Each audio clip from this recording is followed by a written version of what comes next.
Yesterday, we announced Operation Economic Fury. We have told countries that if you are buying Iranian oil, that if Iranian money is sitting in your banks, we are now willing to apply secondary sanctions, which is a very stern measure. And the Iranians should know that this is going to be the financial equivalent of what we saw in the kinetic activities. Is this an example of expanding the war economically as opposed to militarily? Is this another phase of that? Exactly. After months of searching through intelligence community holdings and files, today I'm releasing new evidence of long-standing U.S. government funding of more than 120 biolabs in over 30 countries. Now, these biolabs include labs in places like Ukraine, which could be at risk of compromise due to the ongoing Russia-Ukraine war. In fact, the intelligence community had previously warned that a U.S.-funded biolab in Ukraine likely housed dangerous pathogens and remained vulnerable to long-standing threats of Russian attack, seizure, or damage. Now, until now, evidence regarding the full existence and funding of these laboratories had been knowingly withheld from you, the American people. Many of these U.S. government-funded biolabs are currently or have previously engaged in research using hazardous and highly contagious pathogens, and in some cases included dangerous gain-of-function research with very little visibility or oversight. Now, President Trump clearly understands the serious threat dangerous gain-of-function research poses to the American people. And this is why he took decisive action over a year ago. On May 25th, 2025, he signed an executive order to end federal funding of gain-of-function research around the world. Here at ODNI, I issued new guidance to the intelligence community directing increased collection on these laboratories and facilities overseas. And we're already seeing the results of this increased collection. We're learning new details, for example, on clinical trials that are underway at these facilities and that are raising significant ethical, financial, and security concerns regarding the supposed public health initiatives and U.S. national security. Now, despite the obvious potential for catastrophic global impact that research on dangerous pathogens in biolabs can have, politicians and so-called health professionals like Dr. Fauci, as well as entities within the Biden administration's national security team, lied repeatedly to the American people about the existence of U.S.-funded and supported biolabs. Not only did they lie, they threatened those who attempted to expose the truth. So this release today breaks new ground, as the information surrounding the existence, history, locations, and funding of these U.S.-funded biolabs has been intentionally covered up by very powerful people who falsely claimed that these biolabs didn't exist. Now, they accuse anyone who says otherwise to be foreign assets and traitors to America. Now, ODNI will continue working closely with partners across the U.S. government to identify exactly where these labs are and what pathogens they contain to end dangerous gain-of-function research that threatens the health and well-being of the American people and people around the world. Director of National Intelligence, Tulsi Gabbard, is taking a hatchet to her own office.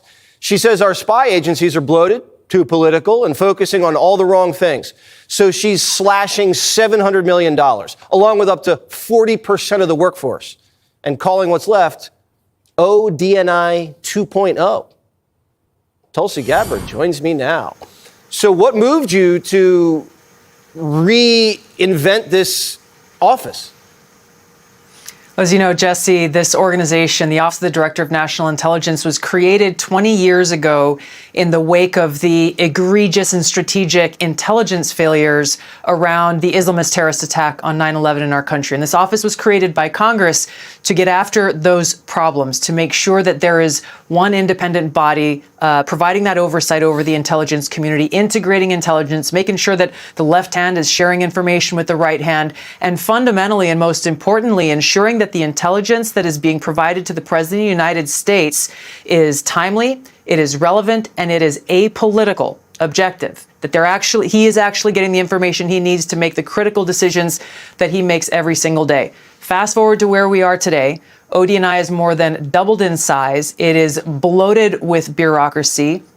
It is rife with politicization, weaponization, the very thing that it was created to try to prevent and get after. And unfortunately, it has failed to meet its mandate. And so this launch today of ODNI 2.0, as you said, we will save taxpayers more than $700 million every year, cutting the organization by over 40% and making sure that those who are working at the Office of the Director of National Intelligence are aggressively getting after our core mission, which is really ensuring the safety, security, and freedom of the American people.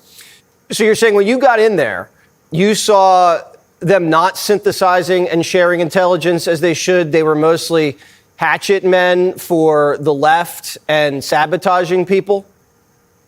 You know, sometimes they were sharing, sometimes good work was being done, but too often I was seeing, for example, pockets within the ODNI where partisan political elements were tucked away in the hopes that no one would see their work or see what actions they were taking. And in some cases, very directly. And again, this is after I got in this office, after President Trump was inaugurated, inserting their own partisan views and opinions into intelligence documents. Obviously, you've seen what we've released over the last several weeks of people like Obama's DNI James Clapper and CIA Director John Brennan inserting and politicizing, weaponizing, manufacturing an intelligence document for purely political reasons.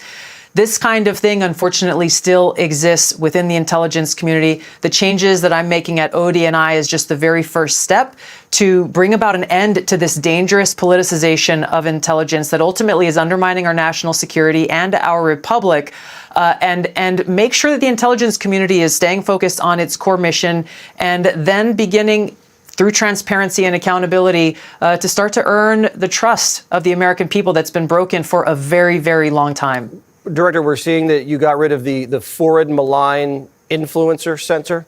Well, first of all, what was that? And did they resist? Well, here's what's interesting, Jesse, is this was created under the Biden administration. And ultimately, it has been used, and this is documented, there's documented evidence of this, is that it was essentially used as a means to censor Americans' free speech. Calling it, hey, you're spreading disinformation. This center was going and working with different social media companies, saying, well, this is disinformation or misinformation. We have to censor these dissenting voices who are being critical of the then Biden administration. So that's one example of some of the others, once again, who are not only not conducting our core national security mission, but actually existing as a means to politicize intelligence and, in this case, censor free speech of Americans, which is in direct contradiction and undermining of our fundamental constitutional rights. Well, I'm sure the president's very happy about this, not only because you're kind of rooting out the garbage, but saving almost $1 billion is pretty useful when you're in this much debt. Director Gabbard, thank you so much. Thank you very much.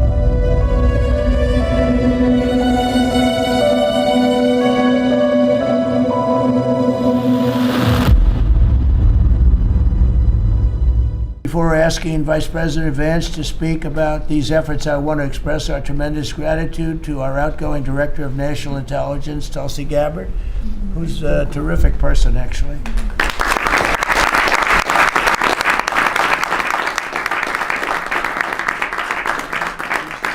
She's come up with some findings that were pretty good. And Tulsi's worked tirelessly to restore trust and focus on the intelligence and with the intelligence community. They all respected her. They listened to her. She gave us leads that were pretty much, people thought they were dead and they weren't dead. They were right there. And she was able to expose a lot of things that we used at the FBI with Cash and with Todd and with JD and everybody else. It was amazing. She dramatically reformed the Office of Director of National Intelligence and cutting the staff by 40%, and she prevented countless terrorists and cartel members from entering the United States. She exposed mountains of evidence related to the Russia hoax, probably the greatest hoax in the history of our country. Although, when you look at the fraud coming out, there's a lot of them. I mean, honestly, there's a lot of them. But the Russia hoax, a great hoax, a very dangerous hoax too, and revoked security clearances of officials involved, and she declassified numerous historic documents of special public interest, including related to the JFK and RFK assassinations, which everybody wanted to see. And we're now releasing a lot of things having to do with space. It's people are very interested in that. It actually became the #1 topic. We're releasing a lot of information having to do with extraterrestrial things, and people are totally fascinated by it. It's amazing. I wasn't sure if they would enjoy it. It's literally trending #1. Can you believe it? So a lot of people out there are like it, but we're releasing all of that information. And Tulsi, we're praying for you and for your husband. Her husband's not feeling great, but he's going to feel great soon. You're going to get him better. And he's a wonderful guy. So just say hello and thank you for the great work you've done. We appreciate it. Thank you very much. Copyright GeoStrat Agency LLC, 2026. I will always place the mission first. I will never accept defeat. I will never quit. And I will never leave a fallen comrade. We will never leave a fallen comrade. We will not neglect those who are injured, sick, or in need. I won't divulge internal conversations. I will say that those of us within the intelligence community continue to provide the president with all of the best objective intelligence available to inform his decisions.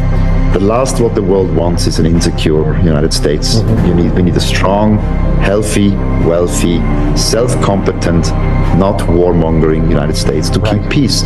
It's the way your president is managing things, President Trump, that is. War in this context and in pursuit of peace is necessary.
They're not the bully of the Middle East anymore.